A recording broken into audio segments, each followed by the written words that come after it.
आप सभी का मेरे YouTube चैनल में स्वागत है। आज हम लोग झारखंड की आर्थिक समीक्षा 2025-26 के अंतर्गत पब्लिक फाइनेंस के ऊपर एक महत्वपूर्ण, गहन एवं विस्तार पूर्वक चर्चा करने वाले हैं। ये टॉपिक जेपीएससी, जेएसएससी तथा अन्य प्रतियोगी परीक्षाओं के लिए अत्यंत महत्वपूर्ण है, इसलिए इस पूरे पॉडकास्ट को बिना स्किप किए अंत तक जरूर सुने। क्या कारण है कि राजस्व बढ़ने के बावजूद राज्यों में फिस्कल डेफिसिट और डेट बर्डन लगातार चुनौती बना हुआ है? आज हमारी चर्चा के केंद्र में ठीक यही सवाल है। हमारा जो मेन मिशन है ना, वो झारखंड के बजट 2026-27, जिसे अबुआ दिशोम बजट कहा गया है, और आर्थिक सर्वेक्षण 2025-26 के इन भारी भरकम आंकड़ों को सरल भाषा में डिकोड करना है। बिल्कुल। और हम सिर्फ ये नहीं रटेंगे कि किस विभाग को कितने करोड़ रुपए मिले हैं, राइट? हाँ, एग्जैक्टली। इसके बजाय हम यह समझेंगे कि इन विशाल आंकड़ों के पीछे राज्य की वित्तीय रणनीति वास्तव में काम कैसे करती है, नीतियां जमीन पर कैसे उतरती हैं, और जो लोग एग्जाम्स की तैयारी कर रहे हैं उनके लिए सवाल कहाँ से और क्यों बनते हैं। सही बात है। तो चलिए एक स्लाइड की कल्पना करते हैं जहां राज्य की अर्थव्यवस्था की तुलना एक विशाल पारिवारिक बजट से की गई है। 1.58 लाख करोड़ का बजट, मतलब ये कोई छोटी मोटी रकम तो है नहीं। बिल्कुल नहीं। एक परिवार की तरह ही सरकार को भी हर साल ये तय करना होता है कि कितना पैसा रोजमर्रा के अनिवार्य खर्चों में जाएगा, जैसे घर का राशन या किराया। हाँ, जिसे हम रेवेन्यू एक्सपेंडिचर कहते हैं। एग्जैक्टली। और कितना पैसा भविष्य के लिए, जैसे घर बनाने या बच्चों की उच्च शिक्षा में निवेश होगा, जो कि कैपिटल एक्सपेंडिचर होता है। चलिए शुरुआत झारखंड की कमाई और आर्थिक सेहत से करते हैं। अगर हम एक लाइन ग्राफ को विजुअलाइज करें जो लगातार ऊपर की ओर जा रहा है। अच्छा, पर कैपिटा इनकम वाला ग्राफ? बिल्कुल।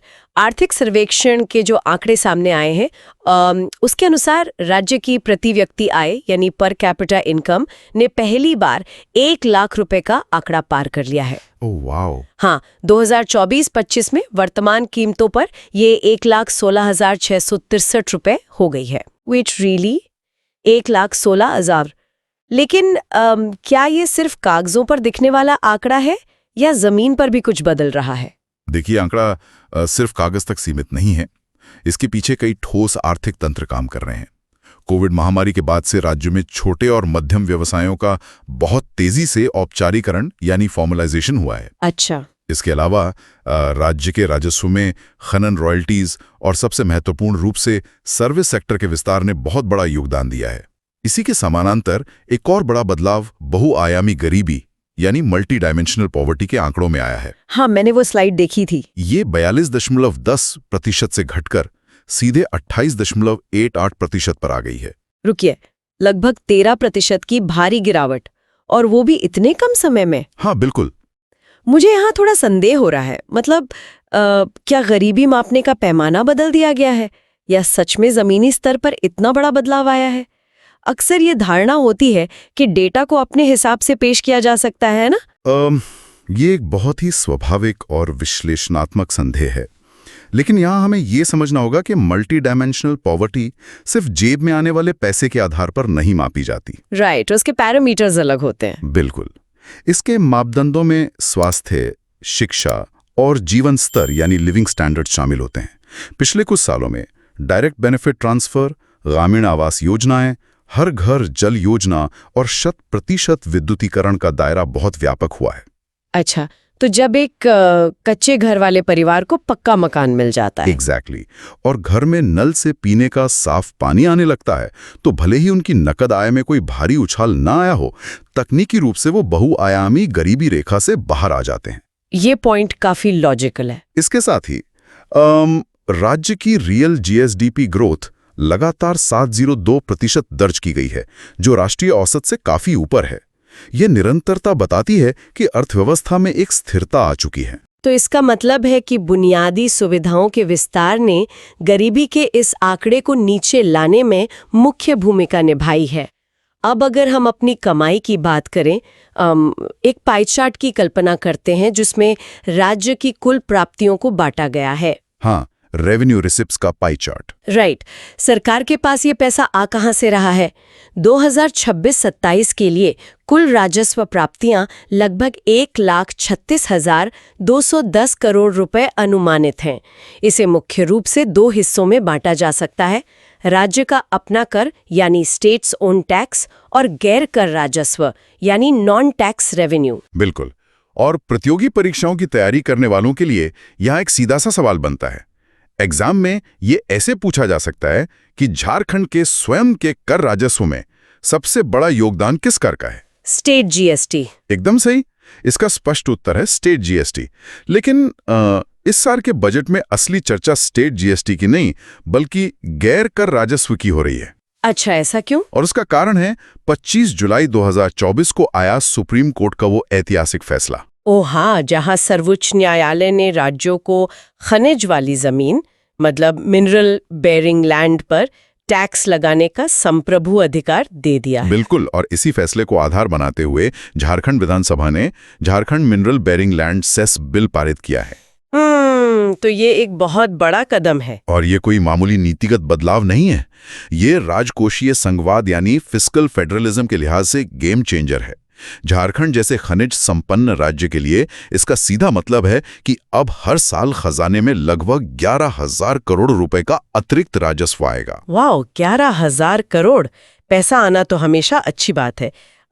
लेकिन यहाँ मुझे भविष्य को लेकर एक चिंता नजर आती है। कैसी चिंता? क्या केवल खनन से मिलने वाले राजस्व पर हमारी ये अत्यधिक निर्भरता भविष्य के लिए बहुत बड़ा जोखिम नहीं है? मतलब अगर कल को ग्लोबल मार्केट में कोयले या अन्य खनिजों की मांग अचानक गिर जाए, राइट, या कड़े अंतर्राष्ट्रीय पर्यावरण नियमों के कारण हमें खनन की गति धीमी करनी पड़े, तो क्या हमारा ये पारिवारिक बजट ताश के पत्तों की तरह नहीं बिखर जाएगा?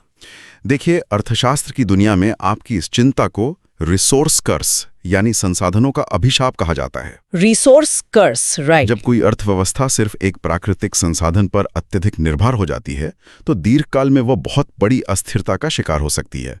खनन से भारी मात्रा में पैसा आना अल्पकाल के लिए बेहतरीन है, लेकिन यह एक वन टाइम रेवेन्यू की तरह होता है। खदानें असीमित तो है नहीं। बिल्कुल, वो तो एक दिन खत्म होंगी ही।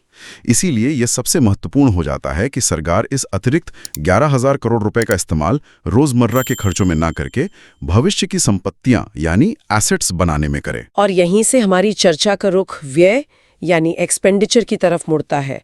श्रोताओं को यहाँ एक बार ग्राफ की कल्पना करनी चाहिए जो रेवेन्यू एक्सपेंडिचर और कैपिटल एक्सपेंडिचर के बीच के अंतर को दर्शाता है। हाँ, ये अंतर समझना बहुत जरूरी है। अगर हम 1.58 लाख करोड़ के कुल बजट को ध्यान से देखें तो इसमें से 1,20,851 करोड़ रुपए रेवेन्यू एक्सपेंडिचर के लिए रखे गए हैं। बिल्कुल।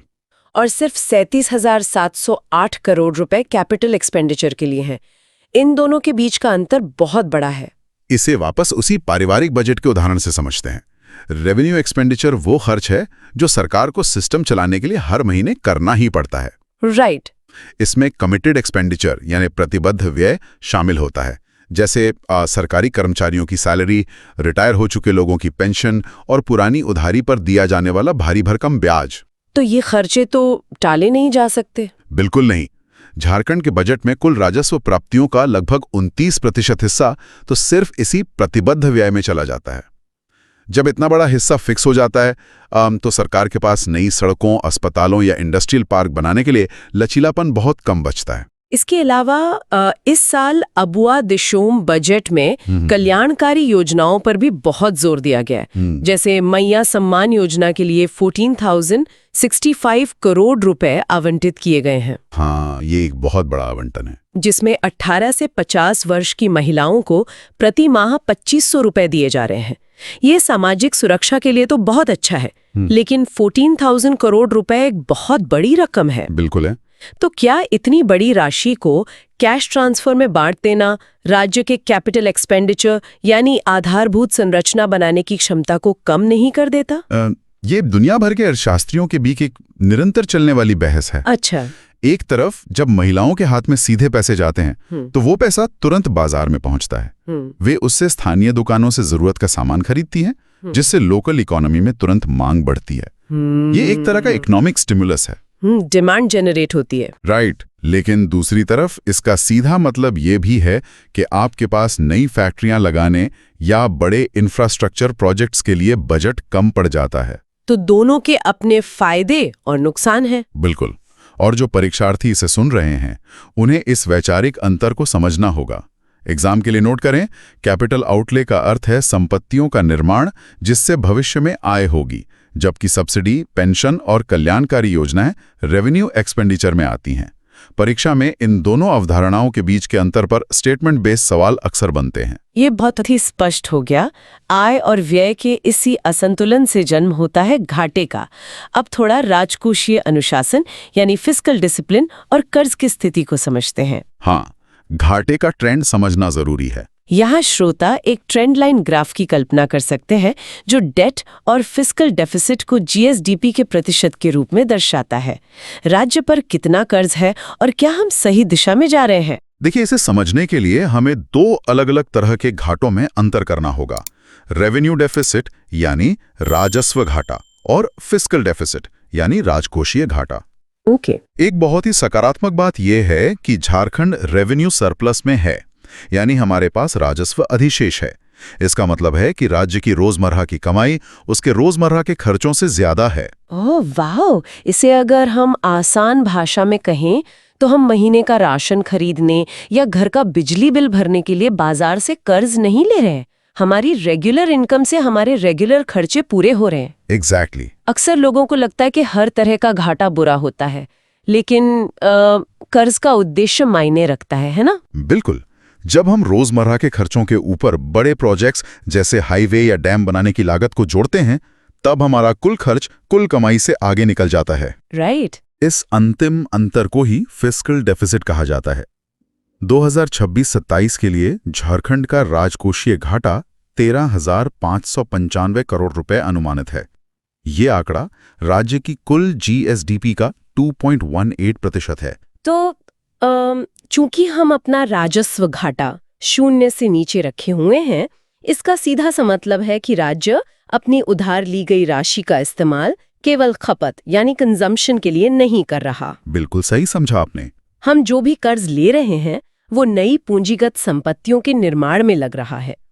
लेकिन ये 2.18% का घाटा सुरक्षित है या नहीं, ये कौन तय करता है?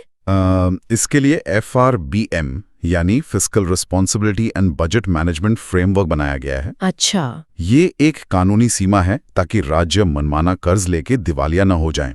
इस फ्रेमवर्क के तहत राजकोषीय घाटे को जीएसडीपी के 3% के भीतर रखना अनिवार्य होता है। ओके, 3%। हाँ, हालांकि विद्युत क्षेत्र के कुछ सुधारों को लागू करने पर इसे 3.5% तक ले जाने की छूट है। चूंकि झारखंड का घाटा 2.18% है, हम सुरक्षित सीमा के काफी भीतर हैं। ये तो काफी अच्छी बात है। और अगर हम राज्य के कुल कर्ज की बात करें तो डेट टू जीएसडीपी अनुपात भी सुधरकर 25.3% पर आ गया है। वेट, पहले कितना था? कोविड महामारी के समय ये 36.8% के खतरनाक स्तर तक पहुंच गया था। बाप रे, 36.8? हाँ, तो ध्यान दीजिए, एग्जाम में ये ऐसे पूछा जा सकता है कि FRBM एक्ट के तहत राज्यों के लिए फिस्कल डेफिसिट की निर्धारित सीमा क्या है और झारखंड का वर्तमान घाटा इस सीमा के अंदर है या बाहर? तो इसका सटीक उत्तर होगा कि सामान्य सीमा 3% है और 2.18% के साथ झारखंड पूरी तरह से सेफ जोन में है। बिल्कुल। तो हमारा वर्तमान वित्तीय प्रबंधन स्थिर नजर आ रहा है। लेकिन जो चीज मुझे इस पूरे आर्थिक सर्वेक्षण में सबसे ज्यादा रोमांचित कर रही है वो है हमारी अर्थव्यवस्था का बदलता हुआ स्वरूप। हाँ, वो स्ट्रक्चरल शिफ्ट। बिल्कुल।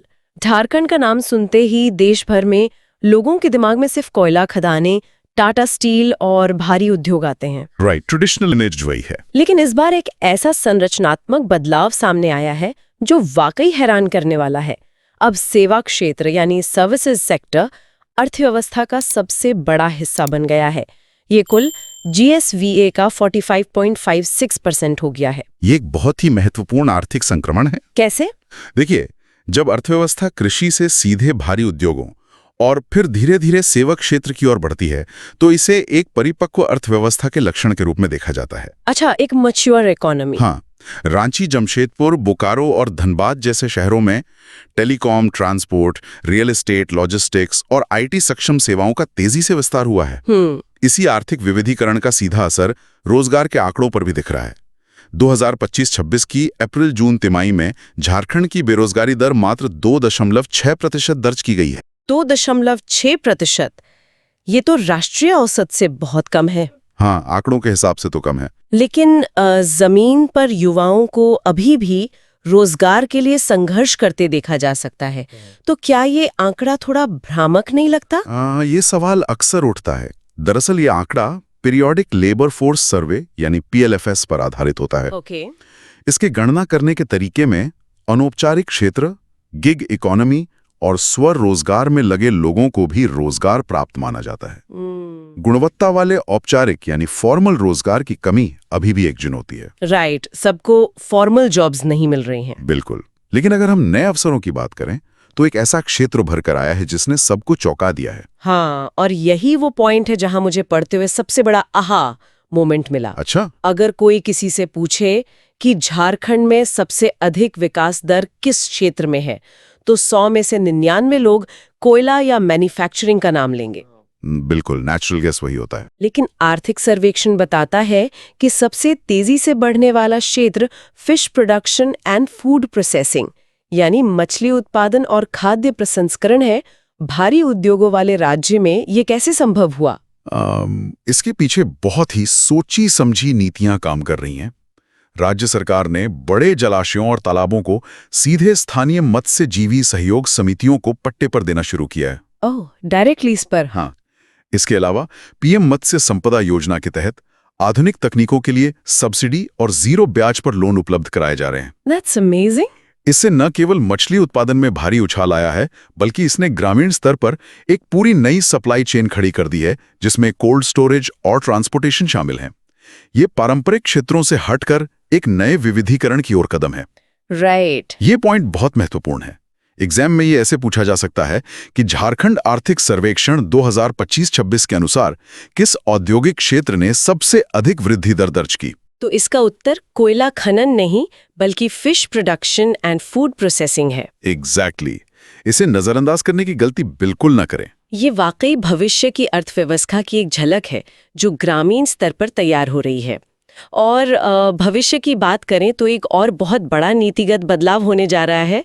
2 जनवरी 2026 से झारखंड में पैसा एक्ट लागू हो गया है। हाँ, panchayat extension to scheduled areas. इसे ज्यादातर लोग सिर्फ एक प्रशासनिक या राजनीतिक कदम के तौर पर देखते हैं, लेकिन मुझे लगता है कि ये पब्लिक फाइनेंस के लिहाज से भी एक बहुत बड़ा शिफ्ट है। आप बिल्कुल सही दिशा में सोच रही हैं।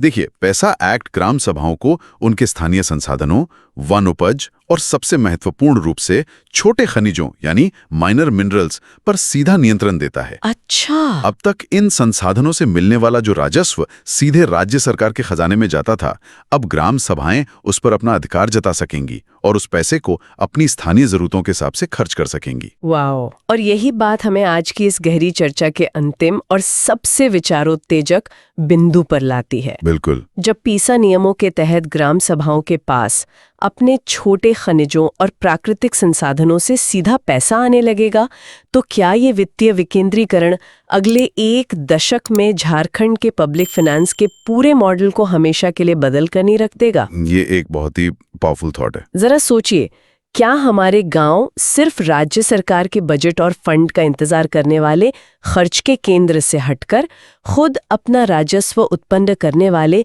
छोटे-छोटे आर्थिक इंजन नहीं बन जाएंगे? बिल्कुल बन सकते हैं। ये एक ऐसा सवाल है जिस पर हम सभी को गंभीरता से सोचना चाहिए, क्योंकि यही असल में अबुआ दिशोम की आर्थिक नींव हो सकती है। उम्मीद करता हूं कि आपको पब्लिक फाइनेंस का पूरा पॉडकास्ट अच्छे से समझ आया होगा। अगर आपको ये पसंद आया हो तो इसे लाइक करें, अपने दोस्तों के साथ शेयर करें और चैनल को सब्सक्राइब करना बिल्कुल ना भूलें। धन्यवाद।